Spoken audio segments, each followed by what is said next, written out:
Okay, so you beat the Tennessee Titans. Is that a step forward for the Houston Texans, or are you feeling all Shania Twain? That don't impress me much. Some good news and bad news going forward for the Texans. We'll react to what Demeco Ryans had to say at his Monday press conference, and I might be in trouble. I'm Paul Gallant, and this is the Gallant Says podcast.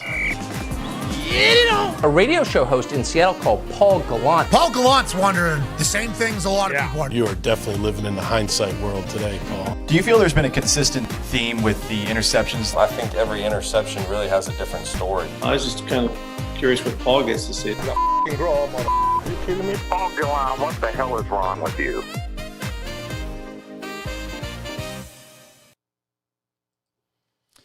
Hello and welcome aboard the Gallant Says podcast. It is Monday, September 29th, live on YouTube at Paul Gallant. Please like and subscribe on Twitch at Gallant Says. Please give me a sub on X and Twitter at Gallant Says, at Gallant Says Pod. Give me a follow, why don't you? Instagram at Sports Gallant, on Facebook at Paul Gallant Sports, and on TikTok at Gallant Says. This is the first time that we're on TikTok not using Restream. I have been banned from TikTok on Restream. I'm already getting randos inviting me to their TikToks in like the Middle East while starting this live on my phone right here. You can join this show Monday through Friday afternoons, noon Central Time, and occasionally after major Houston sporting events. It's also available after the fact wherever you get your podcasts, Apple and Spotify. If you ever want to cut me off mid-thought, you should be watching on YouTube. It's the best way to watch the show. Super chat, man. I'll play this. Paul, stop talking. Listen. That's former Houston Texan Wade Smith telling me to shut the fuck up essentially one time back on Sports Radio 610. But I will eventually get to your comments, which you can also leave the old-fashioned way by email, gallantsays@gmail.com, or by giving me a phone call at 281-836-3912. As far as comments on the show go, we're going to figure out how to incorporate TikTok since I'm recording it from a phone, but for whatever reason, the watch party we did yesterday during Texans-Titans blew up, and we're going to try to keep doing it on this. It is hard to win in the National Football League. We've heard this a million times from all sorts of Texans coaches. Gary Kubiak, Bill O'Brien. Fuck, we heard it from Brock Osweiler. And guess what? All of them are right. It is hard to win in the National Football League. And it sure took the Texans their sweet time to win yesterday's game against the bum-ass Titans. And they did something that 30 other NFL teams can do. I think every single team in the league is capable of pummeling these Tennessee Titans led by Brian Callahan. But hey, they did it. Is this a baby step forward? I'm going to leave that up to you. There are certainly some things to be encouraged by going forward, right? First off, you can still trust the defense to win you a game, and this defense should win you several games when they're playing against teams that the Texans are more talented than. Danielle Hunter had a big game. Jalen Petrie had a big game. Derek Stingley had a pick. Kamari Laster played better. Tommy Togiai played well. Like, a lot of guys can leave this game, and I'm sure there's going to be a lot of really good film for the Texans defensively. Offensively, be encouraged by the fact that the Texans used rookies, and the rookies stepped up. Woody Marks had 17 carries for 69 yards and a touchdown. He also had 4 catches for 50 yards and a touchdown. He's got to be the number one running back going forward, and we'll get to it later in Demeco Ryans' press conference, but from the sound of things, Joe Mixon is out for the rest of the year. Jaden Higgins caught his first touchdown pass. By the way, take a look at some of the advanced stats, the next-gen stats. Apparently, Higgins is getting open whenever he's on the field. So he's earned more playing time. And I like Jalen Noel. I think he knows how to make people move when he's got the ball in his hands. He's had some nice punt returns. Your young players, when they're out there, they're doing well. Now, maybe they were able to do a little bit better because they're going up against the Tennessee Titans. But there are things to be encouraged by coming out of this game, and I think a lot of people are really encouraged. If you take a look at C.J. Stroud's stat sheet at the very least, he overcame a couple of early misfires, including what should have been a touchdown, to either Jaden Higgins or Dalton Schultz. But he finishes 22 of 28 for 233 yards, 2 touchdowns, almost a 79% completion percentage. And he was sacked just twice, which is also a great sign going forward. Although that one sack where Jeffrey Simmons, I think it was the fastest sack in the NFL in 2 years. Now, that one is a little concerning. He had some nice throws to Nico. You can overcome a 2nd and 33 situation against the Titans, of course. But you can do it. Stroud had some nice throws downfield. And hell, be encouraged by a little bit of aggression. Not as much aggression as you'd probably like, since the Texans punted on a 4th and 3 at their own 47, and the punt was not very good. And they kicked a field goal on 4th and 3 at the Tennessee 36, and they missed it. But they went for it on a couple of 4th and shorts, and C.J. Stroud sneaked for the first down. So I think there are things to be encouraged coming out of this game. At the same time, I can understand why some of y'all out there are going to be Shania Twain. That don't impress me much. I get it. I mean, the Titans suck. They're fucking awful. This is the worst team in the league. And that game was also fucking brutal. It was 6-0 entering the 4th after the Texans made it to the red zone for the first time of either of these two teams. The Titans should have had it tied at that moment in time. They missed 2 field goals. And then in the 4th quarter, the Texans ran away with it. The Titans shot themselves in the foot a lot as well with penalties. Texans had 6 for 50. I mean, that's sadly a step forward. The Titans, meanwhile, and off the top of my head, I forget the stats, so I got to look it up really quickly. Paul is filibustering, looking for numbers. Titans had 4 for 35. But the penalties for the Titans came in critical situations. So, this is a dumb team. This is a bad team. And to beat them 26-0, even if this is the first shutout that I have ever covered while covering the Houston Texans in 14-plus years, you can't walk away with it too cocky, too excited. And I think for the most part, that's how the majority of the fan base is acting right now. You're bummed out the Astros are dead. We'll get to them tomorrow. And you're looking at them and thinking, okay, they won. About fucking time. But the Titans just suck. And I mean, they really suck. They're also depressing. I mean, let's just take a look at some of the things that the Titans said about themselves after the game with the media. Here is, I mean, we keeping a. This is Cam Ward after the game talking with the media. Oh, great. I guess this isn't going to work out on the VOC player. I thought it would, but here we are. Not working great. We tried to change to a new video player. Good to know that this can only play audio. And on top of that it's a very difficult to navigate system. So hang on a second, everybody. We're going to get the clips. Don't worry about it. Don't you worry.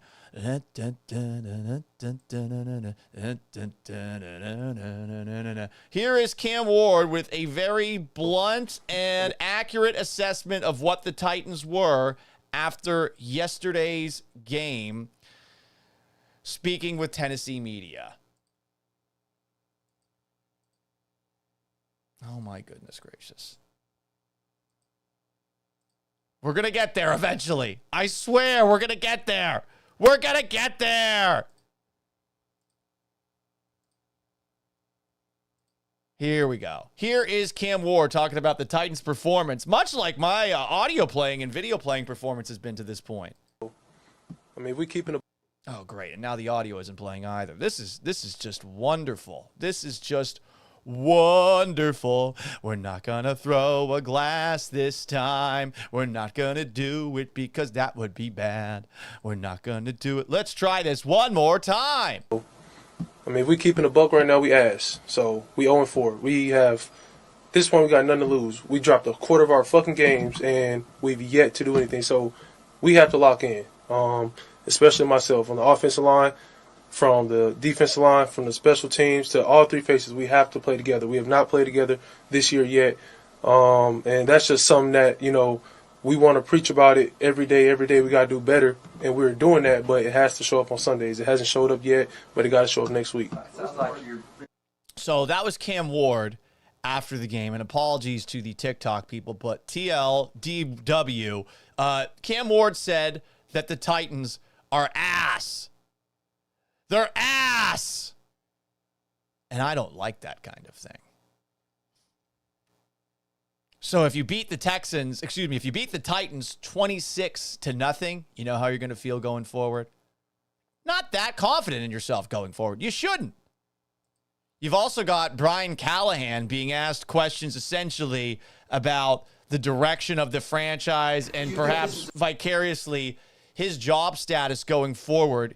Here is Brian Callahan after the game, Titans head coach, to my knowledge, not yet fired, talking about Tennessee's performance. Do you think this is a resilient and relentless football team? I know what you're doing there, Paul. I know what you're doing. And I'm not going to answer that. You're right. Hey, I didn't do shit. I didn't ask that question. No. Just talking to Paul Kaharski. He's a Titans media person. Well, I mean, those are the themes that you've tried to cover on this football team. You're 20-some games in. Yeah. Stuck. I mean, he looks like we watched some of Brian Callahan's greatest hits on Thursday's show last week. He looks on the verge of an emotional breakdown. I'm going to just compose myself here before I say something I regret. But, yes, I think this team is resilient. I think it is relentless. We haven't played good enough football, and I think those are two very distinct, different things. We have to execute at a better level. We have to coach better. That's really all I can say. That's really all I can say. Oof. I feel bad for him. I do. I mean, it cannot be easy to be the head coach of this team, which is not particularly talented, but also not very well coached. And you have this job because you were around Joe Burrow in Cincinnati, and your dad was a head coach once and is well thought of as an offensive line coach in league circles. Ugh. Anyway, that's just 2/3 of depressing Titans quotes after the game. Here is, after that, L'Jarius Sneed, Titans cornerback, who you probably remember for when asked about Nico Collins saying, who? Oh, yeah, it's all good. We all get beat. Best he get paid like I get paid. Shout out to him. He's a great player. You guys, we all get beat. He gets paid, I get paid. Shout out to him. He's a great player. I mean, that's a bit of a depressing turn for L'Jarius Sneed, going from before Texans-Titans talking shit like he always has with wide receivers too after the fact, getting toasted on that 2nd and 33 down the left sideline by Nico Collins, saying, yeah, he's good. You beat this team.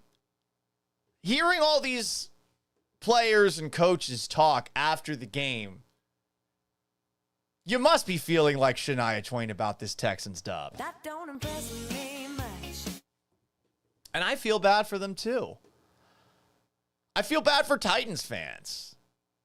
It's been rough for a while. How many people have watched television long enough to see the occasional ASPCA ad with Sarah McLachlan?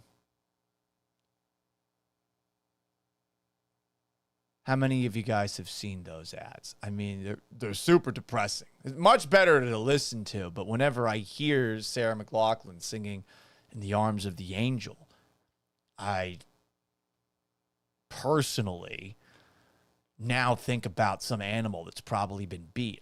I don't want that. I really don't want that. Ugh. But now it's stuck in my head, and I feel the urge to do something that I know not all of you like. I'd rather just sing. It's time to sing. Let's do a little Sarah McLachlan together.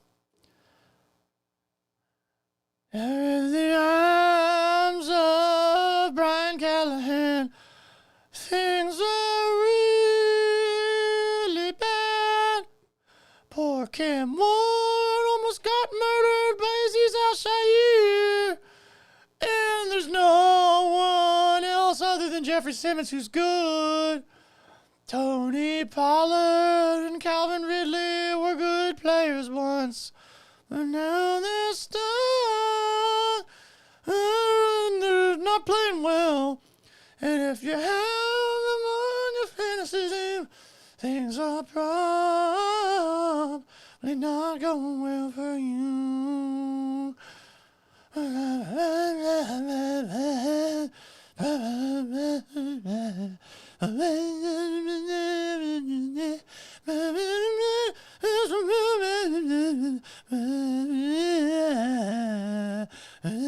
All right, I'll stop.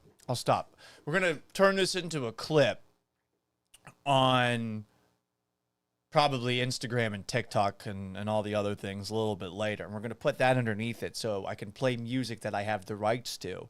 Because that's such an ear abortion that I imagine there's no way I get copyright struck for using Sarah McLachlan underneath it. And we could actually do an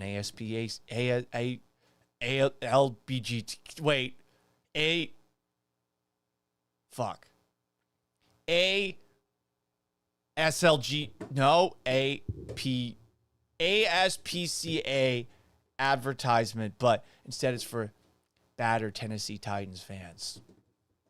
Hi, I'm Paul Gallant.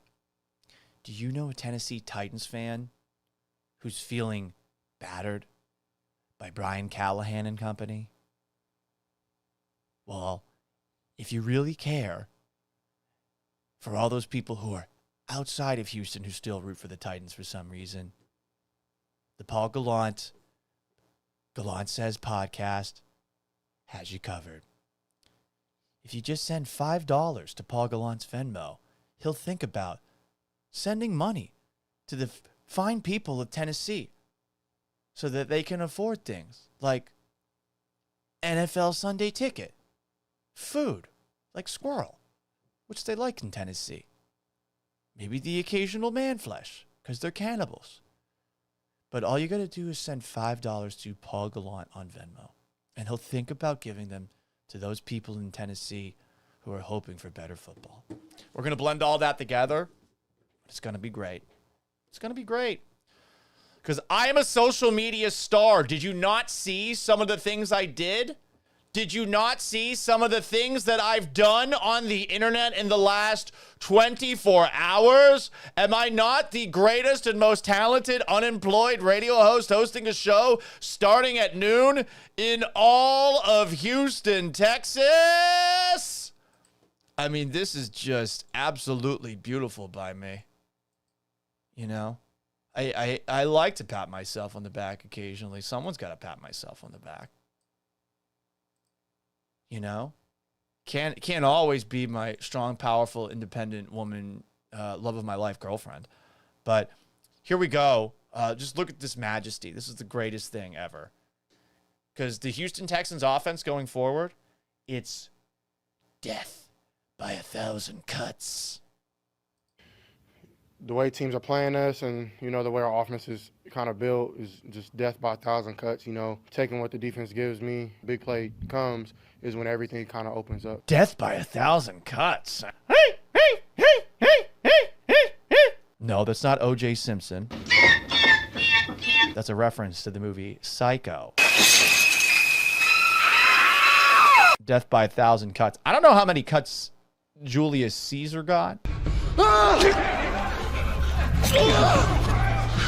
Yeah, Yeah, you could say the Texans offensively did to the Titans what the Roman Senate did to Julius Caesar. How many times was Julius Caesar stabbed? 23 times. 23. Wow, they actually have that number.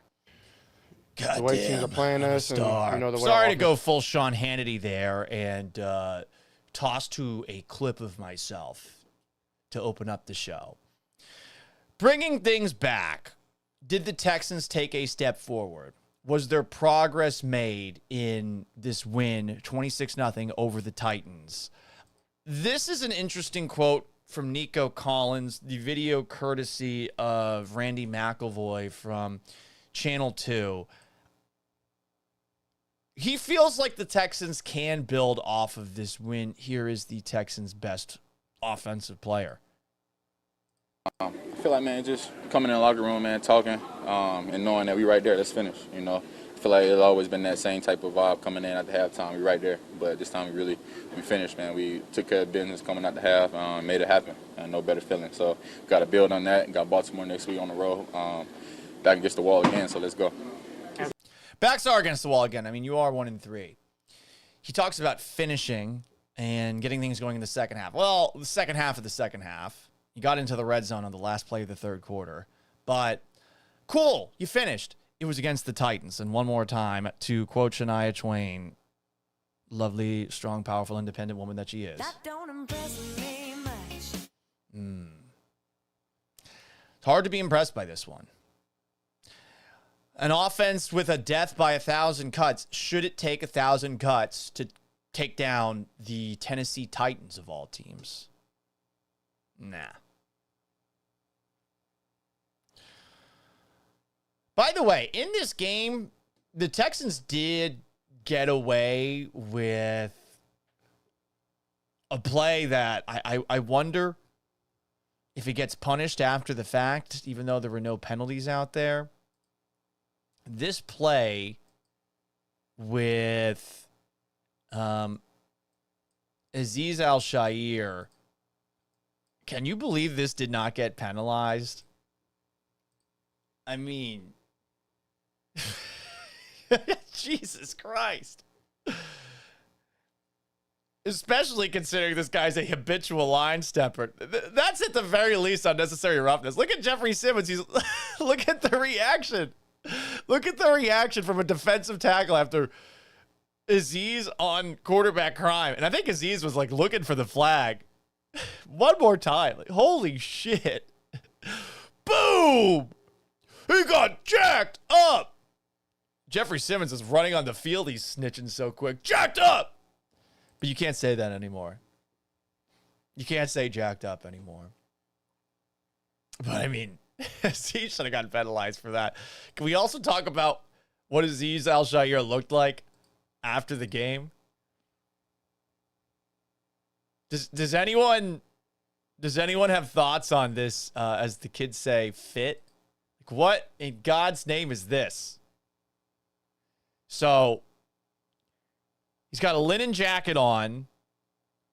It's a cream-colored linen jacket with some fake plants or actual plants sewn onto it. No shirt underneath. I think he's wearing pants, but they seem to be flared. He's got a chain on.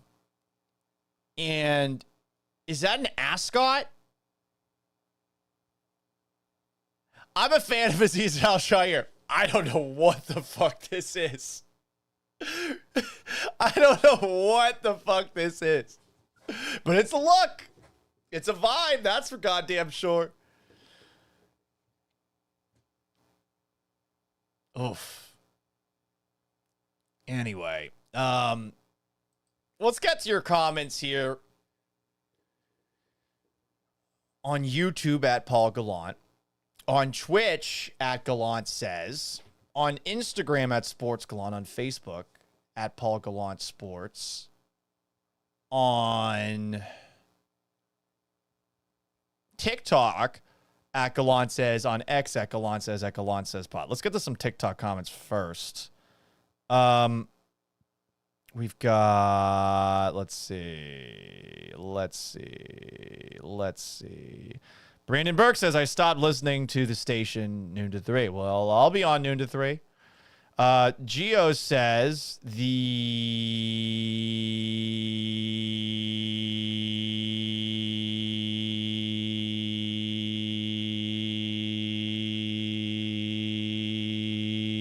Texans are ass this year. I'm sorry. This is what happens when on TikTok, since I am randomly banned for reasons I do not understand after my first live stream. Fuck off, random person inviting me to co-host. But we do not have the capability of playing audio through TikTok right now. Goodness gracious. These people need to go fuck themselves asking me to be on. Rich Mendenhall, shout out to you. Marcus Soto says, we have a tough few games coming up. Yep, against the Ravens, that's for sure. Shout out to my guy, Will Kunkel, who's hanging out. What else do we have? Rick says, I insist you get a soundboard. I have a soundboard. I can't play it for whatever reason. After being able to do it yesterday, I no longer have the capability. And TikTok is acting like I'm not banned, but no, I am literally banned from it. At least from live streaming on my computer. More comments here. M. Gentles on YouTube says, the Texans played a bad team, still didn't perform very well. Stingley's hurt, but he did play through the whole game, no doubt. I hope the Ravens don't injure as well as insult us. Well, good news on the Ravens front. The Ravens are exceptionally banged up. I don't know how many people saw what happened to the Ravens in Sunday's game, but first off, you have this moment with Lamar Jackson, where you could tell right away he knew that his game was done. This is the clip from the game on CBS. I wonder how Romo... Jim! So he left the game. There's no line for Texans-Ravens right now because they don't know what's going on with Lamar Jackson. And on top of that, and this was compiled by Texans commenter, here are all the injured Ravens players. Roquan Smith injured his hamstring. Marlon Humphrey hurt his calf. Ronnie Stanley hurt his ankle. And Nate Wiggins hurt his elbow. Then consider this. The Ravens, to this point, are just giving up so many points. Week 1, they allowed 41 points to the Bills. Week 2, 17 points allowed by the Browns. Week 3, they allowed 38 points to the Lions. Week 4, they allowed 37 points against the Chiefs. That's Titans level defense. Because the Titans have also been getting mollywopped in every single game that they've played thus far, which is one of the reasons that when we look at this Texans 26-0 win over the Titans, that don't impress me much. Titans lost week 1, 20-12, week 2, 33-19, week 3 against the Colts, 41-20, and then yesterday, 26-0. The margin of victory, 8-14 to 21-26. Every single game, it has gone up. But the Ravens are not looking particularly good heading into this week 5 matchup, the Texans' last game before the bye week. So some good news for the Texans. Other things in the comments section. Coffee and Whiskey asks, has Brian Callahan been fired yet? Good question. Brian Callahan fired. It is 12:30 p.m. Central Time. Brian Callahan has not been fired, at least as far as I can tell right now. But it seems like everyone is waiting for that to happen. More comments. DeRhino says, Paul is an entertaining and intelligent mofo. I don't know about intelligent, but appreciate that. Ezekiel Tovar, what's up? Motherfucking cornbread, go Cougs. God damn, that game on Friday. Cougs had to work for it. Girlfriend was in Oregon to watch the game, and she likes Oregon State, so she was rooting for the Beavs in that one. Ezekiel Tovar says the defense looked better without CJ Gardner-Johnson. I don't know that you can say that the defense looking better is a result of CJ Gardner-Johnson not being out there, you know? No one was wide open for once. I told my girl I want to win, but not a close win. We should smash them the way we did. Yeah. Like, you walk away satisfied, but don't be impressed that they got it all together finally in the fourth quarter in a game that should have been 6-6 entering the fourth quarter because of those 2 missed Joey Swole field goals. That don't impress me much. Coffee and Whiskey says, I watched a Titan fan meltdown video just a few minutes ago on YouTube. Man, it's so bad over there. You should tell me who that is posted by. We'll watch it. We will watch it. Not Santa says RIP to Joe Mixon's season. Yes, it is sounding that way. Meanwhile, Ocho Texto comments on X at Gallant says pod. Titans should sell We Ass merch like it's He Hate Me. Yeah, I mean, I think people would buy it if it helped them buy out Brian Callahan. Titans don't have a lot of money. What's up, Samson? Good afternoon. He says, great to get a win. Nice to see touchdowns in the fourth quarter. Would have been nice if we got touchdowns earlier, right? Like, they didn't make their first red zone trip until the fucking last play of the third. It was a rough watch. Really was. I mean, yeah, if you watched along, we are doing watch parties during these Texans games, and I'm going to show you a couple of highlights of the watch party, okay? Again, I am watching myself. Not Santa said, find someone who likes watching themselves as much as Paul Gallant likes watching himself. Well, I am a narcissist, and here is a compilation of what you could have seen if you were watching along Texans-Titans with me yesterday. Oh, rally cat, rally cat, rally cat. Robert Sportsnut says, this is brutal to watch. Yes, you're right. It's very brutal to watch. I'm not having any fun at all. Texas football, everybody. It's so fun. Oh, my God. Damn it. We got a little whiskey. We got a little coffee. Paul, that's an alcoholic thing to do. You. And I am aware now how Texans-Titans ain't fun. One day too late. I'm in hell. They're in the red zone. Oh, my God. For the 5th time this year. Post-sex cigarette celebration worthy. No? Yes. Yes. Yes. Yes. It's football time in Houston. And we're ready to play. Hey, I wouldn't have to watch this game and feel a collective sense of dread. Hoping the Texans can get close to the red zone. Setting up for a Kaimi Fairbairn field goal. Oh! Snap the ball. Oh! Boom! Boom! Red zone touchdowns? Oh, wait, they weren't in the red zone. They weren't in the red zone. Let's go, though. Jaden Higgins, the rookie. Hey, you're throwing the football. He might be open. How about that? So that's a compilation of fun moments from 3+ hours of watching the fucking worst game ever.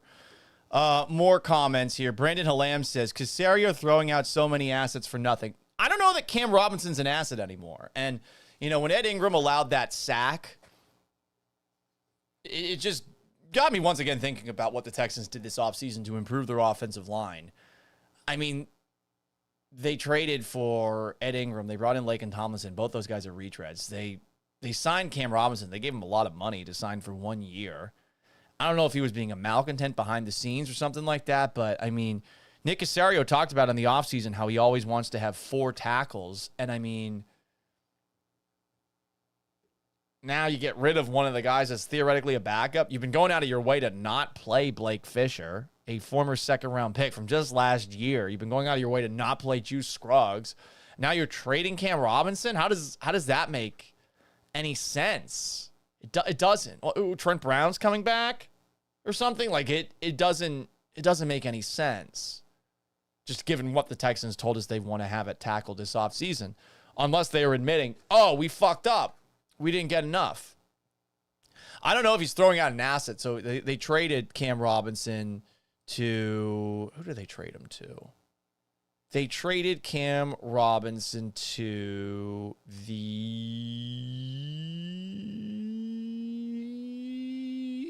Browns for a swap of late round picks in 2027. So, I mean, shit, we don't even know that they're necessarily getting a better pick with the swap of late round picks that they're making. I like this little strand of hair. I got a haircut today. Shout out to Annie. DM me if you want to know where I get my haircut. Dorino says, I saw this game like preseason for the offense. They only got one real preseason drive before being thrown in the fire game one with a new offense. It was good for them to see things work well for them and Kaylee. Yeah, but it took till the fourth quarter, and it's the Titans. Like every single time that you feel good about it. I'm not trying to take all the joy out of your heart. I'm just saying. That don't impress me much. Let's raise our standards here. The Twitch is talking a lot about Joe Espada, about Dana Brown, and about the Astros. We'll do that tomorrow.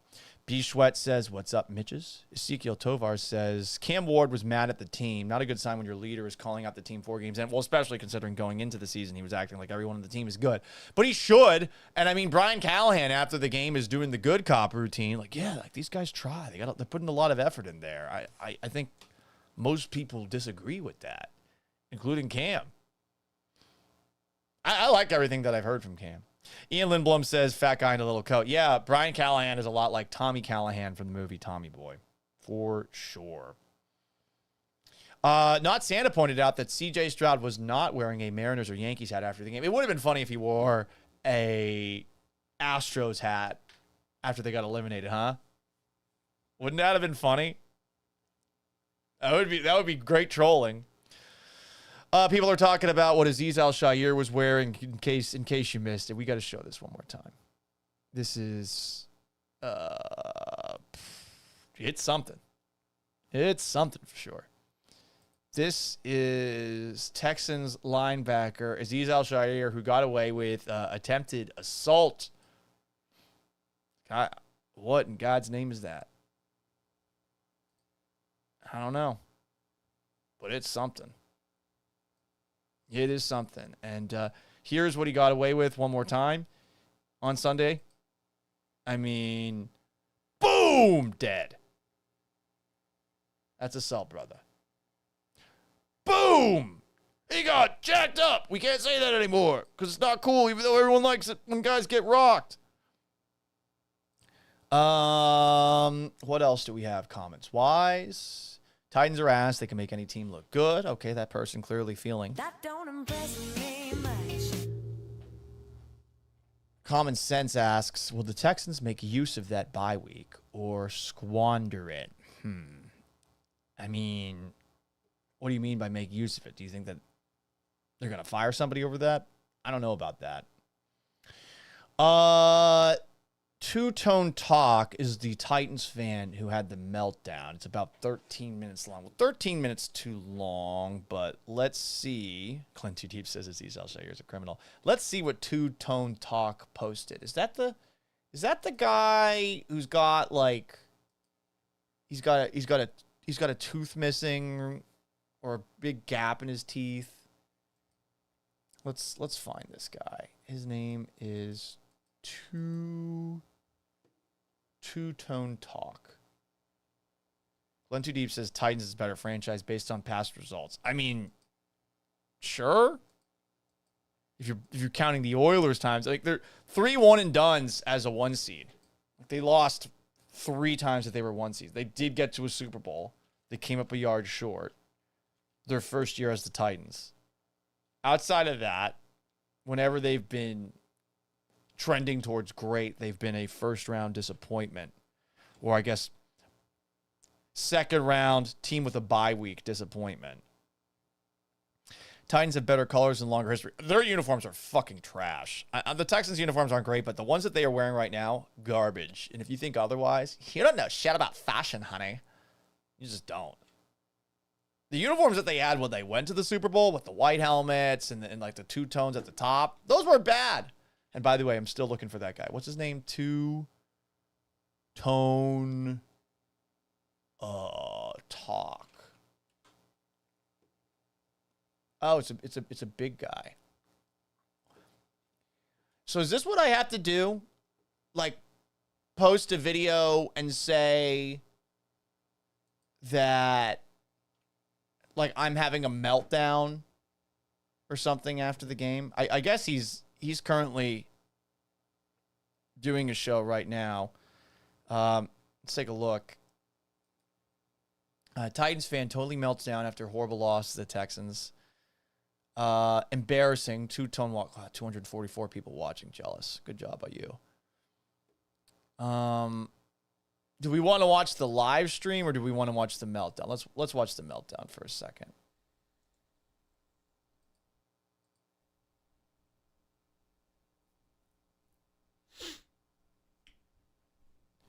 He's really taking his time. This is like me if I let myself go.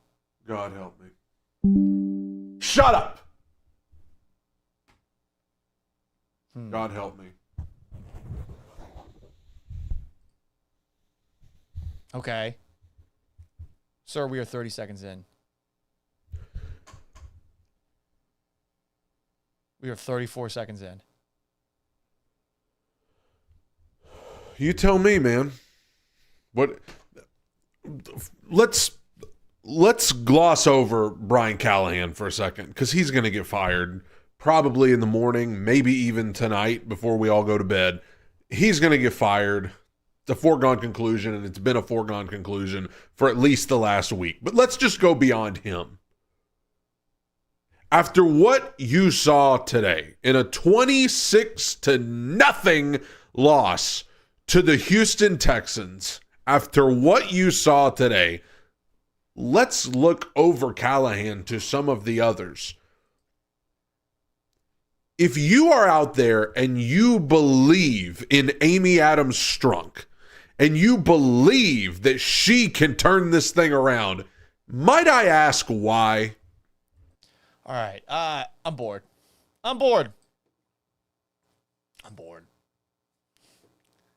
Oh, wow. You said a really obvious point about the bad owner.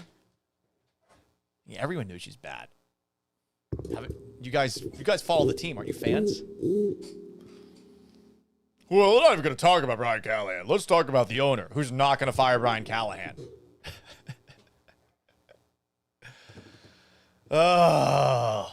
Next time I post a video, I'm going to make sure the first 45 seconds are me not saying anything, and I'm just going to post, Houston radio host has meltdown about something.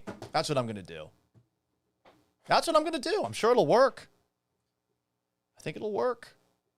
Worked for him. Some comments here. You got to post a reaction to someone else's posted reaction. Oh, that might be the Paul Gallant brand. We were about to do it, but I'm sorry. I got bored. I thought there was going to be an actual meltdown. I see no meltdown. Also, I'm sorry. It's so funny seeing people do like the clearly manufactured meltdowns after a team that they expected to loses. Like you're surprised, huh? You're surprised. You're surprised by this. What are you mad about? Yeah, the team sucks. You've known that for a while. They shouldn't have fired Mike Vrabel. They did. Here they are. Oh, I can't believe it. Like, what are you fucking talking about? Also, I see some people that are doing that after a baseball game. There was a guy who went on this just absolutely unhinged rant after the Phillies lost a regular season game. Regular season. Oh, I can't believe they lost. And I mean, I get it. In the Northeast, it's cold, but not this time of year. There's not much to do or something. I don't know. Oh, we're really into our sports. Oh, I bleed Phillies red and the Eagles midnight green. And they're so mad. Well, for one of 162 games. Like, for fuck's sake, I get that can be ultimately the difference for a team like the Astros we're missing the playoffs, but how do you manufacture outrage when your team blows? Like, make fun of them. Have fun. You're going to do this. But I guess people want to see somebody else being angry like them. But like that's so easy to do. Anyone can be angry. I'm at my best when I am angry, but it's never fucking fake. It's never manufactured. I'm never just sitting here like,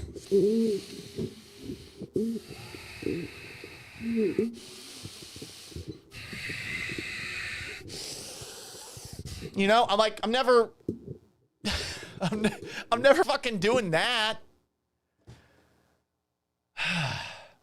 But I don't know. I get jealous of people that get big hits for stuff, and I mean, 14,647 views for that. All right.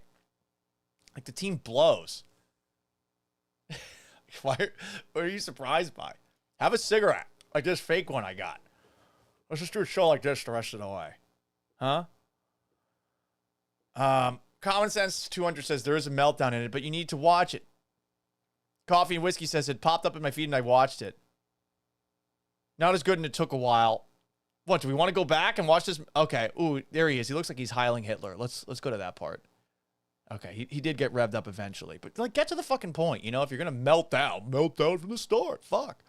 Here we go. Here's two-tone tubal. Jeffrey Simmons was sensational today. Oh, he's complimenting him. But outside of him, does this look like a team that wants to be there? Does this look like a team that's ready to go out and fight and compete to win a they're bad. They're on 4. game? No. They're just walking around. Heads. I mean, there were a couple times they got a shot of Cam Ward sitting on the bench and he looked like he was falling. Marcus, just like we ruined Vince Young. I can't believe that.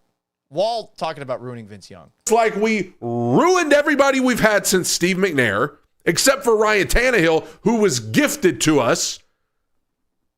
We ruin every quarterback we get, and we're going to... I mean, you turn Ryan Tannehill into a good quarterback, and you had some good years with Ryan Tannehill. Like, you should have fired Mike Vrabel. Really, all it goes back to this. What are you melting down about? They fucking blow. You know it. Like, this actually was probably for the best. You should have been rooting secretly for the Titans to lose. If Brian Callahan's your head coach, you want him gone? Lose like that. Boom. Do it again. And don't even talk to me about L'Jarius Sneed. I know I'm all over the place. 2nd and 33. The Texans had 2nd and 33, and yeah, where's the good part? Where's the good part? Wait, here we go. He's pointing. Ooh, little O face. You did it. What did I do? Had a sack negated on the first defensive possession. Who ruined it all? You. Who? You. Whoa. Why don't you ask that in the locker room? Who? Who ruined our chances of getting a sack on that first defensive possession? Me. L'Jarius Sneed. I did. Who? Me. Did his shirt just unbutton? I think it did. You know what? Whatever. Let him cook. Who was a waste of time to even trade for? Me. Who? Me. L'Jarius Sneed. Total waste of time. But they shouldn't have traded for him, too. I mean, like, you're going to blame the player, but like, why did the Titans trade for him? Like, it made no sense last year. Yeah, let's trade for L'Jarius Sneed. What? Huh? Or was it 2 years ago? I forget. It made no sense. Like, timeline-wise, it was like, hey, let's go get an elite shutdown cornerback. Who? Oh, yeah, a lot of hair, a lot of tit out. Oh, is he... My chest hair's out. You don't even have to pay extra for this. You don't have to pay extra for this. You just get to see it. All right, he's having a little bit of fun with himself there. Have more fun. That they blow. Like, make fun of them. Fuck. Why does everyone in this industry have to be so angry? Whether it's like the politics or the sports side of it. Like, fucking lighten up. Team blows. Have fun with it. All right, bringing it back to the Texans. Going forward, some interesting tidbits. Matt Burke is now calling defensive plays. It's because Demeco Ryans wanted to be more hands-on with the offense. Seems like it's working, and honestly, I think the head coach should delegate everything so that they can be in a better position to make critical game management decisions. They went for 2 4th downs. I think they should go for more. 4th and 3, I guess, is a line that they're going to draw in the sand. That's too far for us. But they went for it on the first drive. I liked seeing that. Sneak works, and they went for it a little bit later. Also interesting, and look, I look at C.J. Stroud. I actually do think he's a pretty damn intelligent player as far as football IQ goes. Apparently, he is making calls at the line of scrimmage for the Texans. Demeco brought it up first at yesterday's post-game press conference. Here he is talking about the touchdown pass that CJ threw to Jaden Higgins. Video pulled by @Texans commenter. Oh, wait. Got to unmute it again. I love this fake cigarette that I'm not even actually using. Outstanding play by CJ, right, of making a check, get into that play. An outstanding throw by him and Higgs, finishing in the end zone with the catch. The main thing about our offense, all the guys, I wanted to see our guys play with some excitement, play with some enthusiasm, and that's what I saw today. Guys enjoy playing football, and that only happens when you're making plays. So when you execute, you make plays, you can have that enthusiasm. So that's what I liked, and congrats to Higgs for getting his first touchdown as well. They keep on going back to talking about hey, make plays so you can have confidence and have fun. Have fun. Have fun out there. They keep on talking about that. How about just make plays? Do you need to have fun while you do it? Do you need to have fun? After the game, a little bit more. CJ Stroud confirmed what Demeco Ryans said. He checked into that touchdown pass to Jaden Higgins. He could have had two, by the way. He missed in between both Dalton Schultz and Jaden Higgins on one of the drives where the Texans ended up attempting a field goal. I don't know if it was the one where they missed it, but he put the ball in between both Schultz, who beat his guy down the seam, and Higgins, who beat his guy on the outside. Here's Stroud talking about checking into that play after yesterday's game. On film, they show this man where they go help, the best player, the best receiver. So I felt 50 was about to go help Neek. And so I just signaled in a route concept that I thought would work. And so, we executed it very well.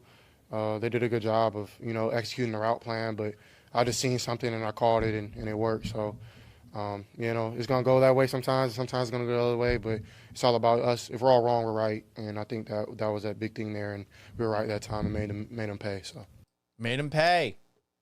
CJ Stroud talking about the Texans on that one play where he audibles to Jaden Higgins and chucks him a touchdown pass. Ezekiel Tovar comments on YouTube, I've seen this video of CJ Stroud saying Azeez Al-Shaair and Matt Burke jointly call the plays. Is that true? Does Azeez have that much input in our defense? I wouldn't be surprised by that. He is a captain. He is somebody that had a relationship with Demeco Ryans before, because they worked together in San Francisco. And I think Demeco trusts him a lot. So that's not surprising to me. I will say this about Al-Shaair. Definitely not the best judgment when it comes to how far is too far with unnecessary roughness, but he's clearly well respected in the locker room and seems to be a smart player. So if he is doing things like that, I have no issue with it whatsoever. What else was said that was interesting after yesterday's game? You guys want to see Demeco Ryans' post-game speech? Huh? Anyone? Bueller. Here is the head coach of your Houston Texans, hooting and hollering after a dub. Here we go, man. Hey, congratulations, man, everybody in here. Guys, the formula works. All right, offensively, we took care of the football. All right, defensively, you guys took it away. All right, we played sound. Up and down the field. Everybody plays sound, owning the details and fundamentals of their job. That's what wins. All right, don't get bored with that. That's what wins, all right? And I got 2 game balls for today. One shout out to Woody. Yeah. Woody, who's got a name that you've probably never heard before.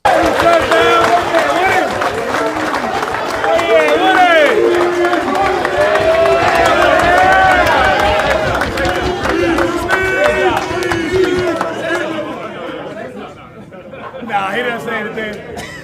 No, outstanding job. Woody made, ran the ball well all day. The screen pass was huge. Just outstanding job all day. First touchdown in the NFL. Hey. Pause for a moment. Marks has got to be the #1 running back going forward. Let's stop fucking around here, especially if Joe Mixon's out for the season. Nick Chubb's good complimentary #2 back. You're not playing Dameon Pierce. Woody Marks needs to be out there about as many plays a game as Joe Mixon was last year, which is close to all of them. You can use Chubb occasionally if you need. I think he's a nice compliment to what Marks does, but it's time to make Woody Marks the primary ball carrier. Yes, Virginia Buttonweed, there is a Chubb and there is a Woody. More from Demeco Ryans' post-game speech. And next up, man, next up, I'm sorry. It's hard to do this in the league, all right? But for the defense, all right, guys, to shut a team out that hasn't been done here since 2010. So outstanding job. I think Demeco was on that team. The defense, all right? Leading the way, D. Hunt leading the way.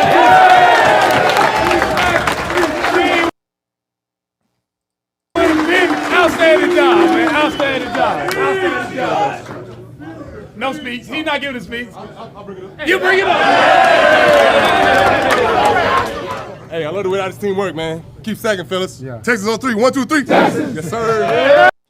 Texans 1 and 3. By the way, see the little Tank Dell right there? Apparently Tank Dell is running sprints.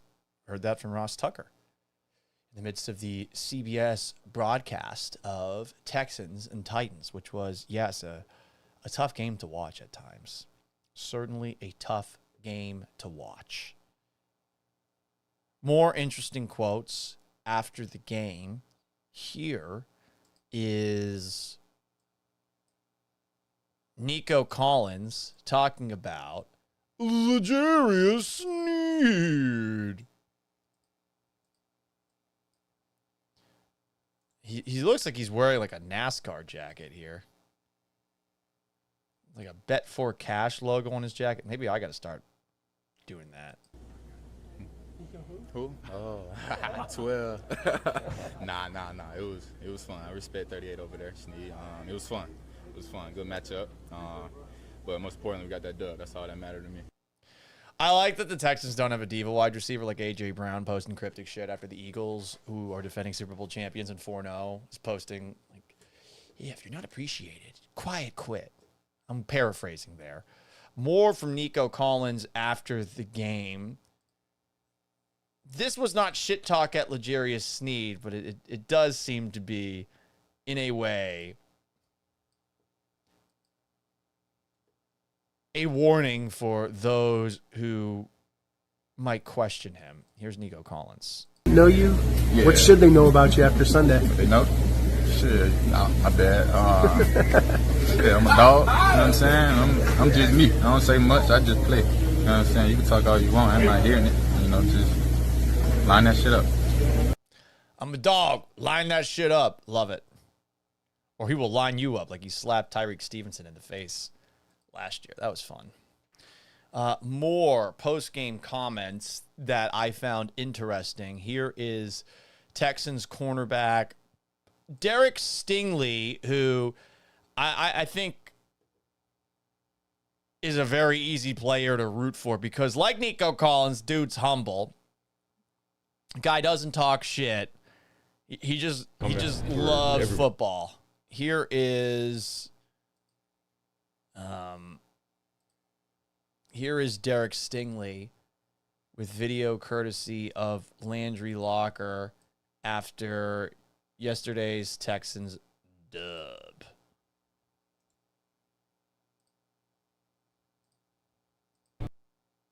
How are you feeling physically?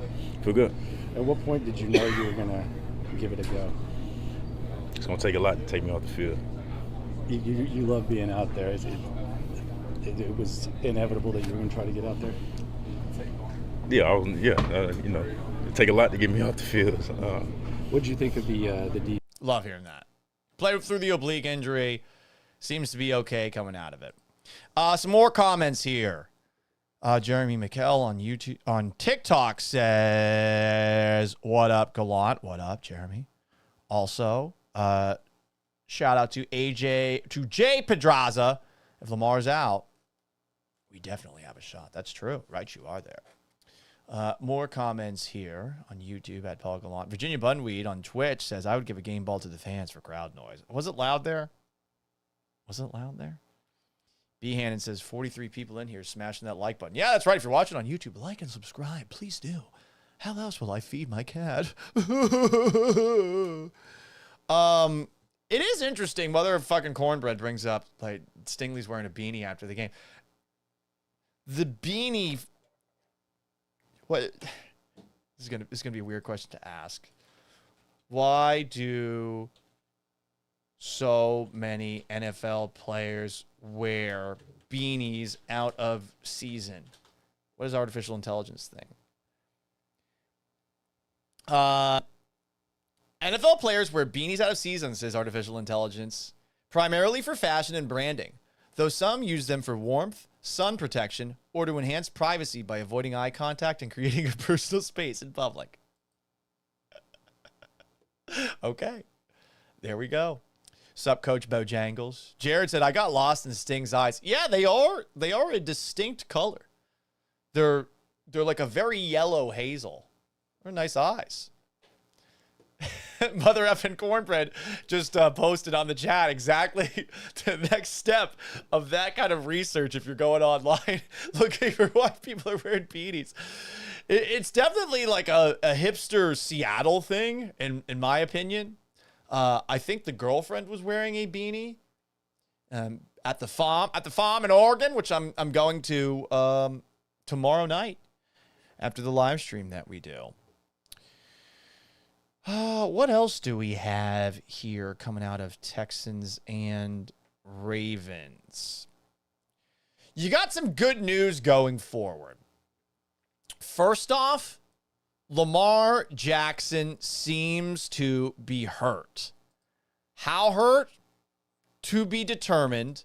But if you saw this moment in the midst of Ravens, Jackson throwing his helmet off the way that he did right there, not a good sign. I would imagine there's a very good chance he's out.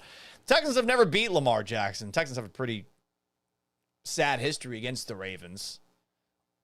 Outside of the one time that they beat them, I think before the Ravens ended up being Super Bowl champions in 2012. It's been very one-sided. And Jackson's not the only hurt Raven, because also coming out of their loss to the Chiefs on Sunday, Roquan Smith has a hamstring injury. Marlon Humphrey, their corner, has a calf injury. Ronnie Stanley has an ankle injury. One of their offensive linemen, Nate Wiggins, has an elbow injury. On top of that, they're getting their asses kicked defensively week in, week out.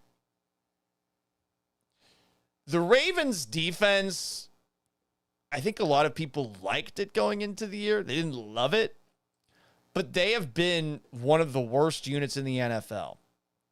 Allowed 41 points week 1, 38 points week 3 to the Lions, 37 points week 4 against the Chiefs. The 41 points that they allowed were against the Bills. Allowing 17 points against the Browns, that's like giving the Houston Texans credit for a 26-0 shutout over the worst team in the NFL. That don't impress me much. But they are struggling. So that's some good news for you going into this week's game. There's no line on the game. Also good news for the Texans going forward. The Indianapolis Colts lost. They lost a game against the New York Giants where Jackson Dart looked pretty damn good for New York. They lost Malik Neighbors with a torn ACL, but check that. Why am I talking about the? You know what? Hang on. But that was probably the most impressive win of the year, the most surprising win of the week. The Chargers beat the Giants 21-18. I don't know why I confused the Rams with the Giants. Brain fart, brain damage, CTE. But Colts lost. They lost because Adonai Mitchell completely fucked up. He was about to score a touchdown. He made an incredible play to almost score a touchdown. And as he was crossing the goal line, he did the thing that everybody should be punished for. If you fumble at the goal line, you should be punished. And a touchback is an appropriate punishment. Stop being a fucking idiot and dropping the football before you cross the goal line. But Mitchell did that. And the Colts get their first loss, 27-20 to a Los Angeles Rams team. By the way, all the good teams that the Texans lost to, all the teams that they lost to at this moment in time are 3-1. So how about that? Huh? Rams beat the Colts. The Bucs finally lost, but to the Eagles, defending Super Bowl champions. And the Jaguars beat the 49ers, who might be mediocre. Also good news, per Ross Tucker of CBS Sports in the midst of yesterday's Texans-Titans game, quote, "We did see Tank Dell was out running sprints, which is encouraging. They are a different offense when that young man is out there. The connection that young man has with CJ Stroud and has going back to their rookie year is special." Also of note, I'm not the biggest Ed Ingram fan, and Ed got absolutely torched on that one sack by Jeffrey Simmons, which I guess is like the fastest sack that's taken place in the NFL in years. But Ingram, get this, per Pro Football Focus, Ed Ingram is the highest graded guard in the NFL through 4 weeks. That courtesy of at Texans Jacob. Ingram is first in overall grade, 85.6. The next closest is 76.3.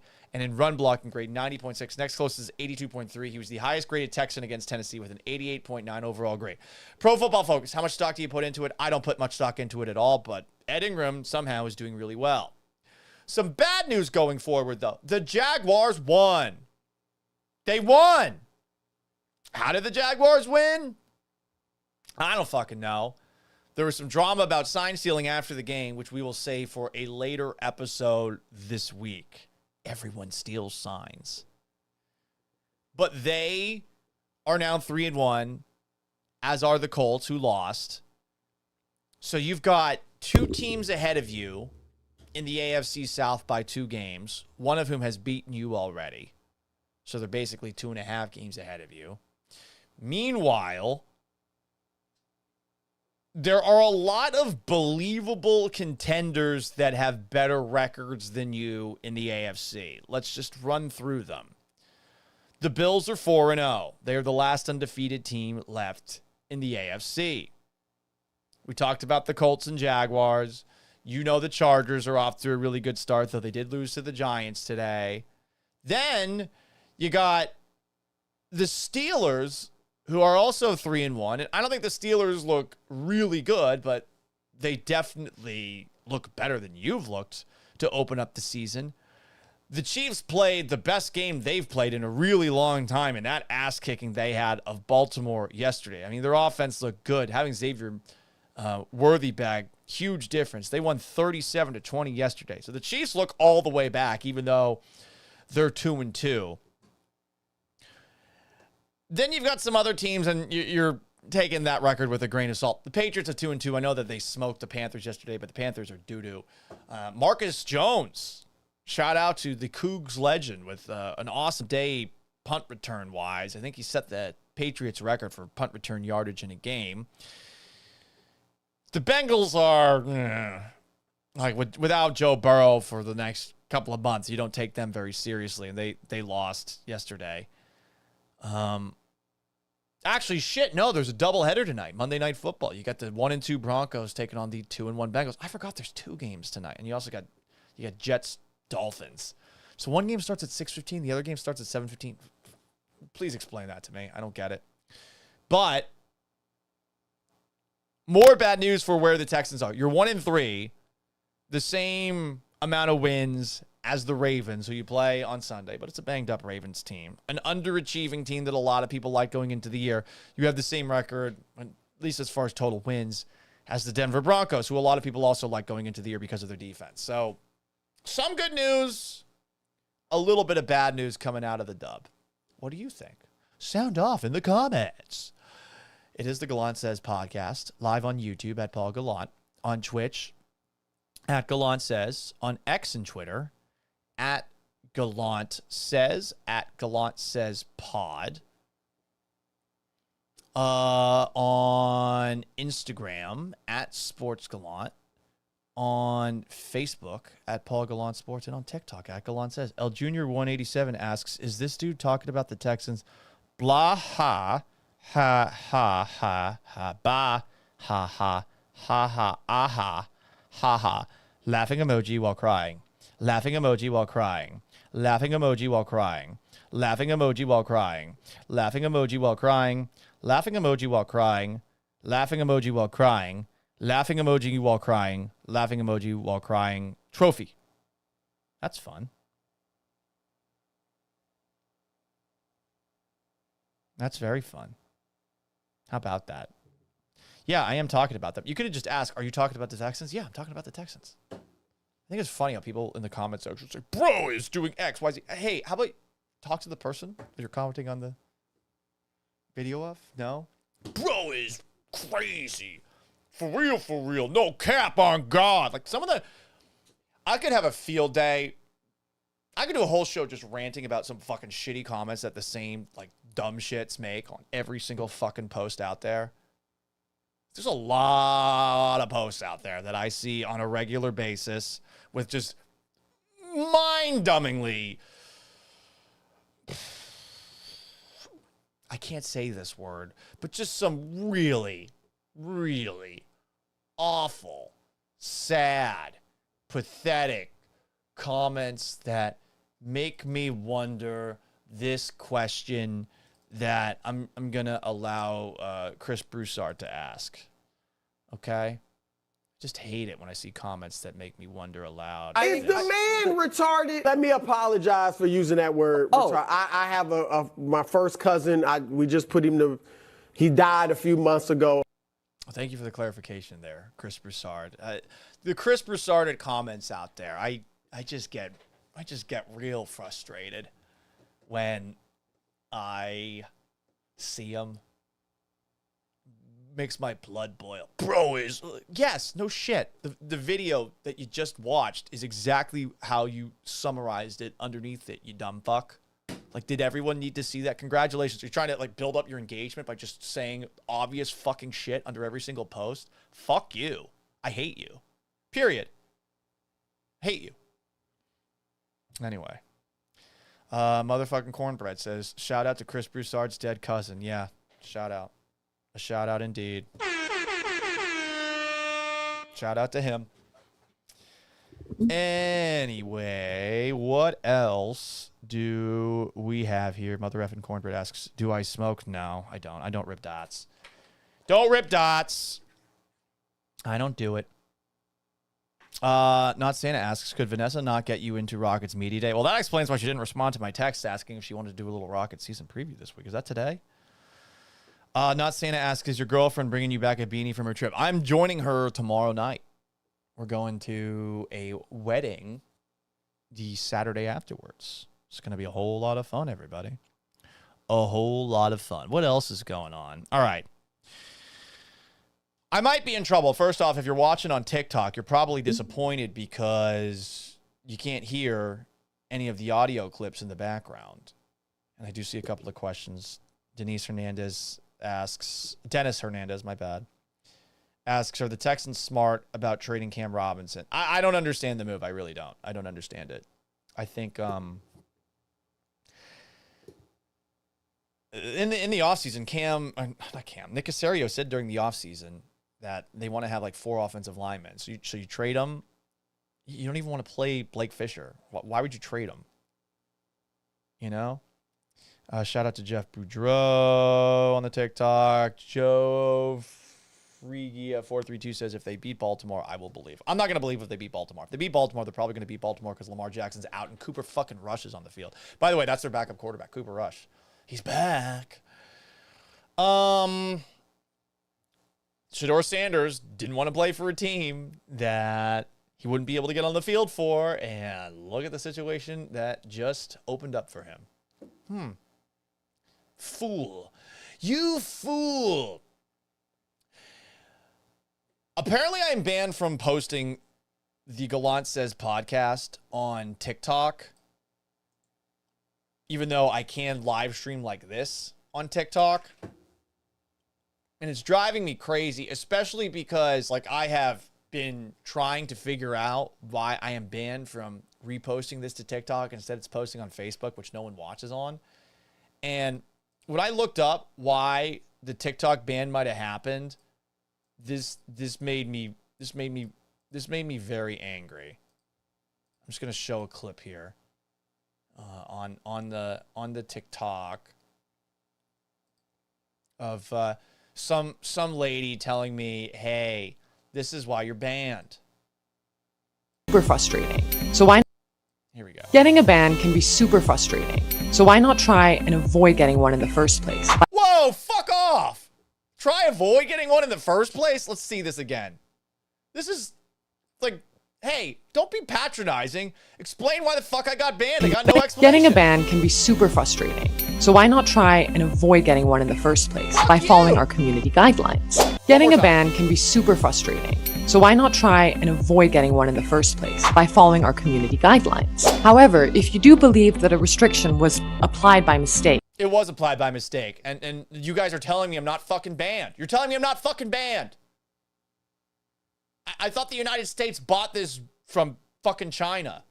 Instead, I'm banned. It's a bunch of bullshit. It is so frustrating, motherfucking cornbread. It's so frustrating.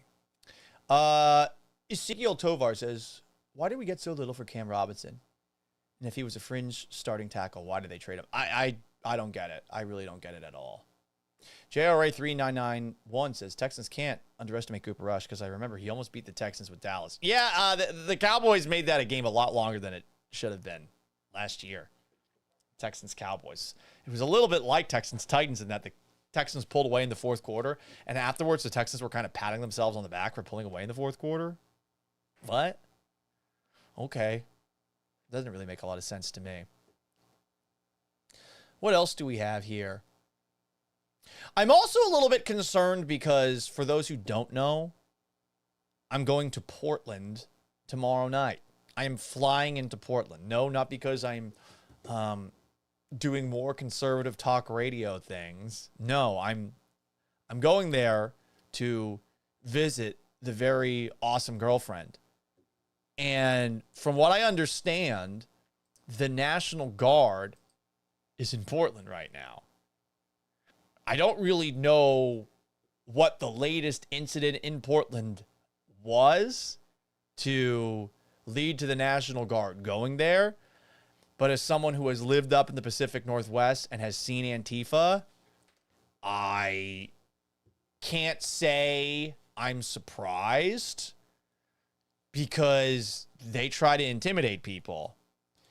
And, you know, I'm taking a look at the old amendments. Amendment 1. Congress shall make no law respecting an establishment of religion or prohibiting the free exercise thereof, or abridging the freedom of speech or of the press, or of the right of the people peaceably to assemble and to petition the government for a redress of grievances. Well, what if you're sitting outside of an ICE facility with a fucking guillotine? Is that peaceable? What if you're outside an ICE facility and you run up to it and you're doing like hand motions with your gun, and it's with no gun, but like a finger gun, and it's dark outside? Are you trying to get shot? So these are a couple of things that I have seen of late coming out of Portland. Here's the video of the dipshit who is out there shooting a finger gun outside of the ICE facility. This video courtesy of Brandy Cruz. Like, you're so hard, dude. You're so hard. Oh yeah, you step past that line, shooting an air gun. So hard. Is that peaceable? I mean, it is a finger gun. The NFL doesn't like finger guns. Is that peaceable?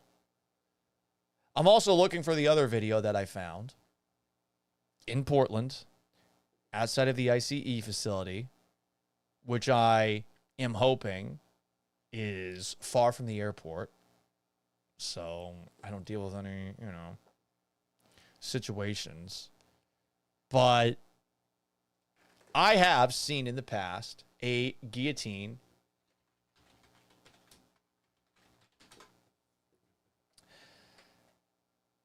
this, I guess, is, I don't know if this is actually from September 27th, but the same facility that you just saw, like, that's a guillotine. That is an actual guillotine. And that's the same building. I don't know if that was from a couple of days ago or from a couple of months back, but that's where I'm going. That's where I'm going tomorrow. That's where I'm fucking going tomorrow. I'm a little bit nervous on that front, not going to lie. We will see what happens.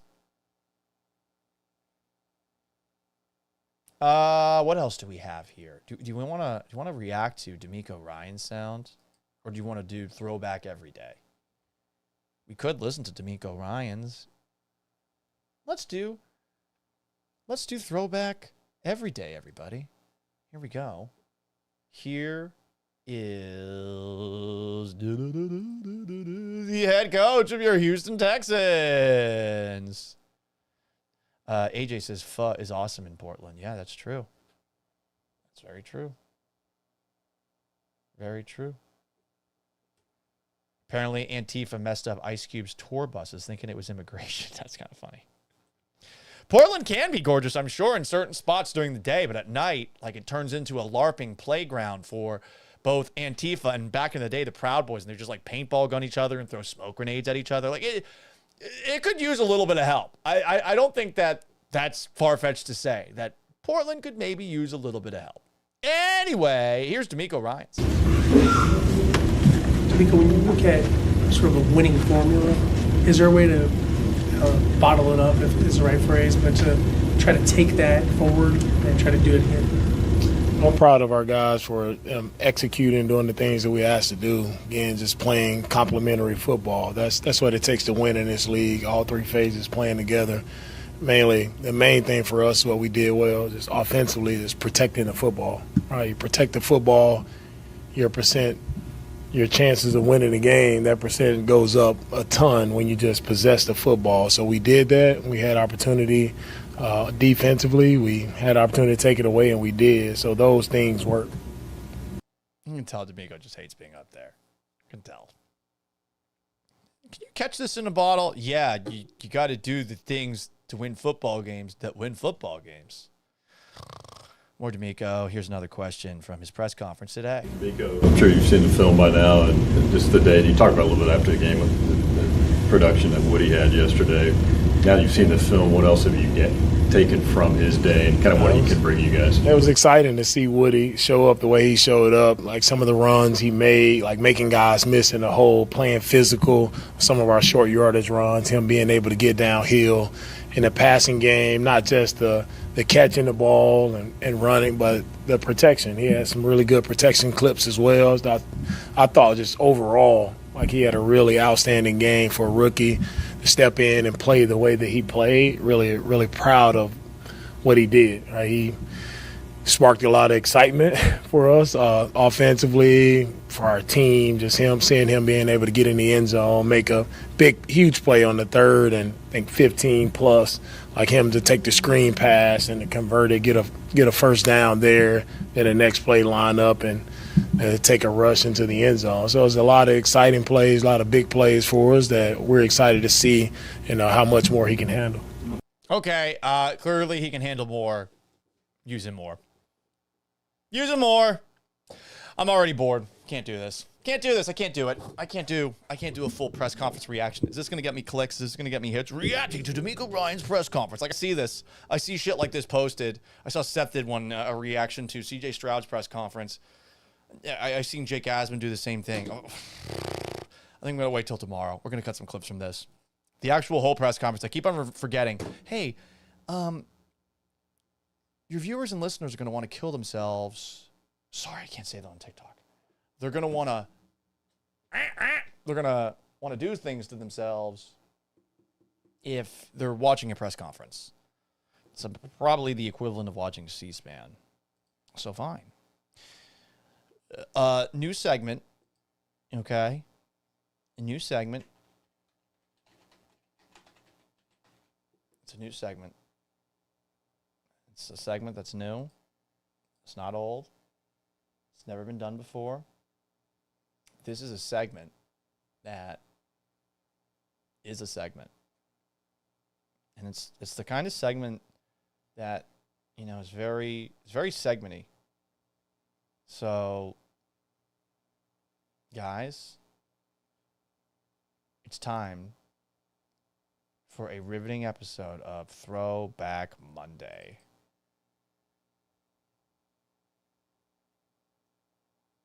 Once this audio loads.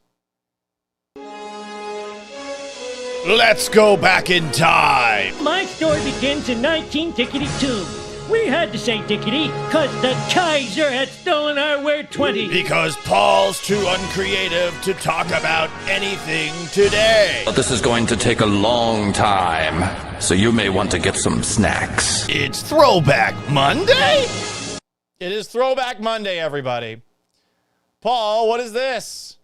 Well, it's a segment. It's a segment that allows me to talk about what might be my biggest passion, history. But we're just raw dogging it. What happened today in history? September 29th. Historical events on Super Bowl, September 29th. I can't believe I read September as Super Bowl. Let's go through it. On this day, September 29th, 522 BC, as some call it, BCE. Darius the First of Persia kills the Magian usurper Gallant, securing his position as king of the Persian Empire. Listen to a hardcore history podcast talking about the Persians and Darius. 480 BC, the Battle of Salamis. The Greek fleet under Themistocles defeats the Persian fleet under Xerxes. I believe that took place after the Battle of Thermopylae, and it allowed the Greeks to maintain their independence against the Persians. And hundreds of years later, maybe 100 years later, was when Alexander the Great was like, I'm going to invade these fuckers, and he did. 61 BC, Pompey the Great celebrates his third triumph for victories over the pirates and the end of the Mithridatic Wars on his 45th birthday. Little did he know that he was going to get into it with old Julius Caesar. Okay. Anything that we want to do a deep dive of? A deep dive on to this point? Because it's up to you, everybody. We can keep on going. Back in time. 1567. The War of Religion breaks out in France as Huguenots try to kidnap King Charles the Ninth. Want to see what King Charles the Ninth looked like? Look at this guy. Well, you can't really see it for whatever reason. It's not shown in the middle of it, but I'll tell you this. He did not seem to have a Habsburgian cleft jaw. What else do we have here? Today in history.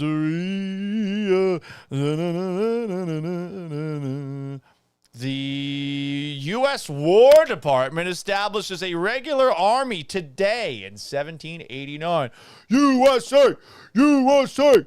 USA! Hell yeah, dude. That's American as fuck. 1793, the sport tennis is first mentioned in the English publication Sporting Magazine. In 1829, bobbies take to the street of London. The first units of the London Metropolitan Police appear on the streets of the British capital. The city's first modern police force. Look at it. Look at these fellas right here. Look at their top hats. Look at these top hats. Hey, we've got a bunch of bobbies here. We're a bunch of bobbies. How about that? Oi, Governor. What else do we have? Today in history, Throwback Monday, everybody. Next time we'll actually pick one of these things that we want to dive into. The first professional baseball game was played at the Polo Grounds in 1880. Wow. That's neato. 1906, the U.S. intervenes in Cuba and ousts dictator Estrada Palma. Okay. 1911, Italy declares war on the Ottoman Empire, starting the Italo-Turkish War. You know what? That could be one we dive into if we're going to dive into something. A lot of sports today in histories. 1920, Babe Ruth sets the then home run season record at 54. Okay. 1922, Benito Mussolini asks the Vatican for support of his fascist party program. Did he get support? Did he get support? That would be a bad look for the Vatican. Mussolini asks Vatican for support.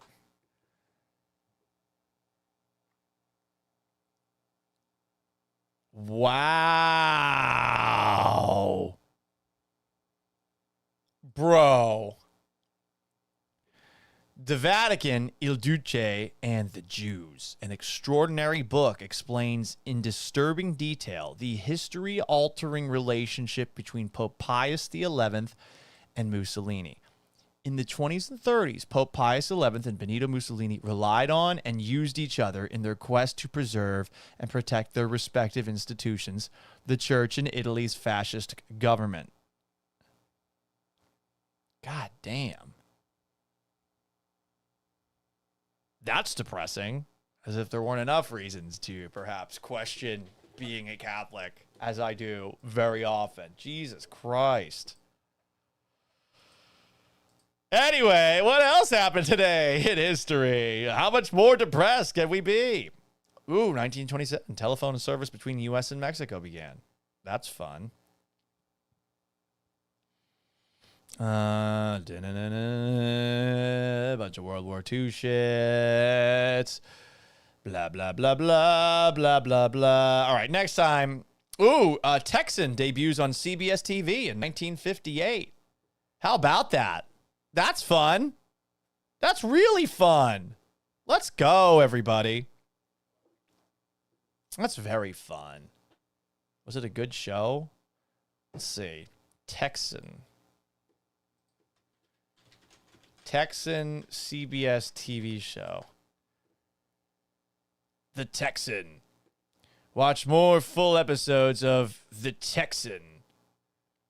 Oh, wow.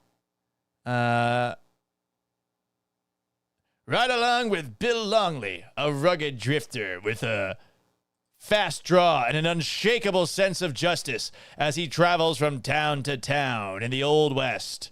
Each episode of The Texan delivers action-packed stories of loyalty, lawlessness, and redemption. We might get copyright struck for this, but fuck it. Let's. Ooh, yeah, look at this. Love the gun.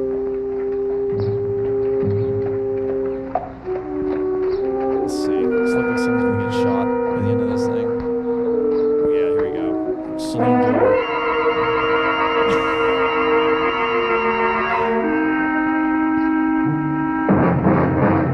Rory Calhoun, who can forget him?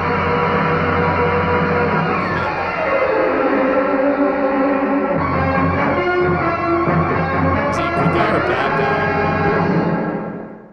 I can't tell. I think he's a bad guy. Let's watch the pivotal scene without any context. Ooh.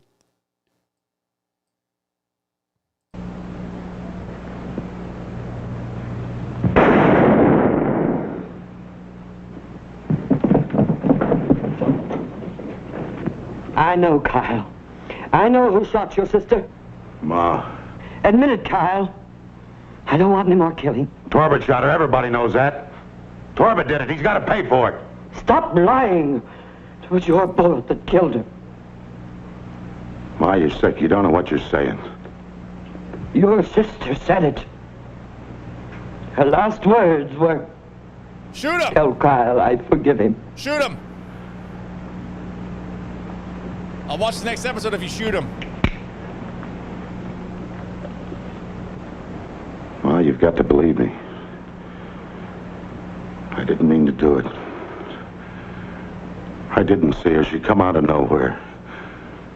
It was an accident, Ma. I didn't mean to do it. You run over with a horse?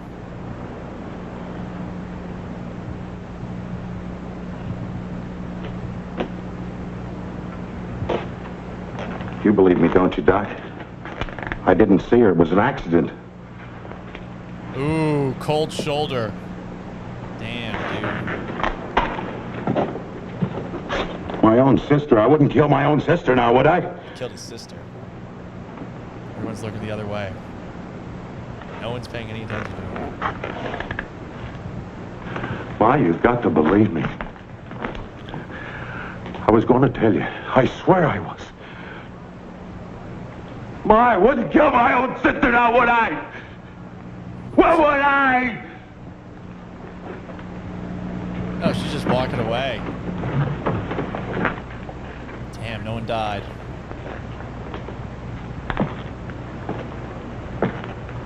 He's gonna turn around. Just gonna let him go?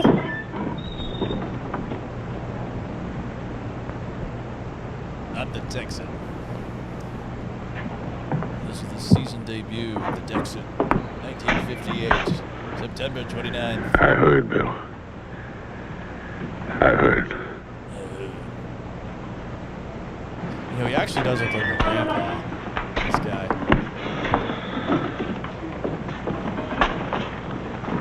On the mom's side.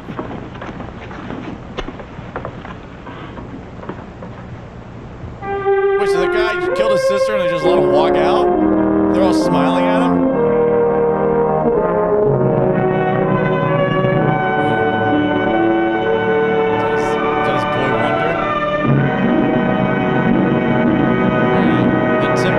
Episode 1, Lob the Gun.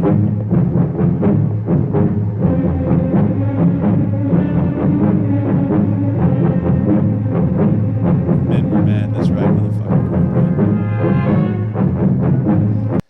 Alright, guys. Well, what a fun trip down memory lane. What else do we got? What else happened today, September 29th?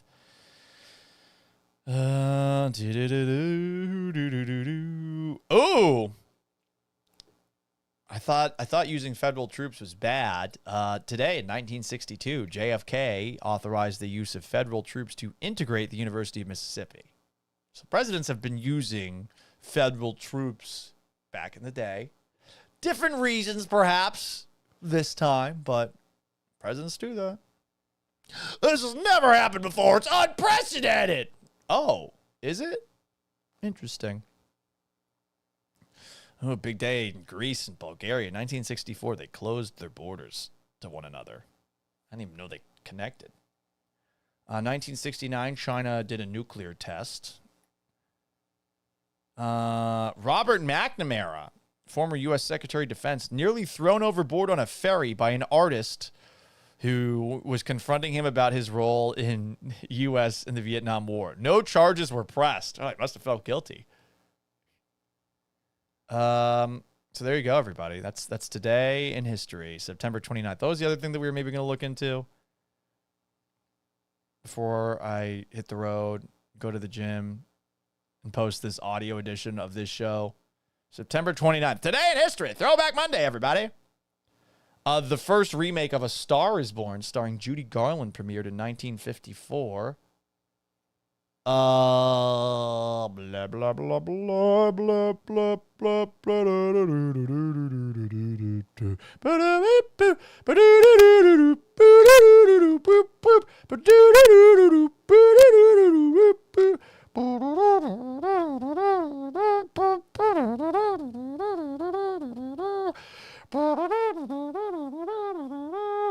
I forgot. Fuck it. All right, guys. Too much ADD. It's been a lot of fun. We appreciate you for stopping by. Bunch of people on the Twitch, on the TikTok side of things. A couple of questions before we get out of here. Jacob Waller asks, is the Astros dynasty over? Probably. Brian McBride, 571 asks, Texans trading a lineman. Why? Who fucking knows? I'm kind of lost myself. I'm lost myself. But we appreciate everybody stopping by. Clint Too Deep says Lifetime Fitness. No, it's 24-hour fitness that's downtown. It's not a great place. We appreciate you joining. If you haven't already, please like this video on YouTube and subscribe at Paul Gallant. It's also on Twitch at Gallant Says. Give me a sub. On X and Twitter at Gallant Says Pod. Instagram at Sports Gallant. Facebook at Paul Gallant Sports. And on TikTok at Gallant Says. Give me a follow and a like on all of those platforms. You can join the show Monday through Friday at noon Central Time and occasionally after major Houston sporting events. It's also available wherever you get your podcasts, Apple, Spotify, and SoundCloud. If you want to cut me off mid-thought, super chat me on YouTube or Twitch and I'll play this. Paul, stop talking. Listen. But I will eventually get to your comments. If you want to leave some comments for the next episode, gallantes@gmail.com, 281-836-3912 to leave a voicemail. Subscribe, rate, and review. Gallant Says Podcast, Apple Podcast, Spotify. The video version of this show, probably not great to listen to, but we're going to make the podcast version of the show a little bit more dissectable. If you roast my ass, I will read the comments on the show. Until Tuesday at noon, so long, farewell, and have yourselves a wonderful rest of your Monday. Peace!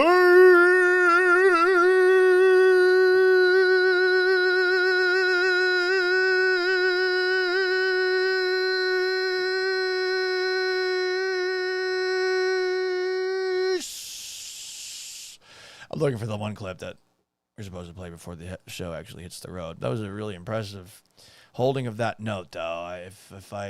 If I do say so myself, dude from Jaws, can you please take it away? Take me away. Farewell and adieu to you fair Spanish ladies. Farewell and adieu, you ladies.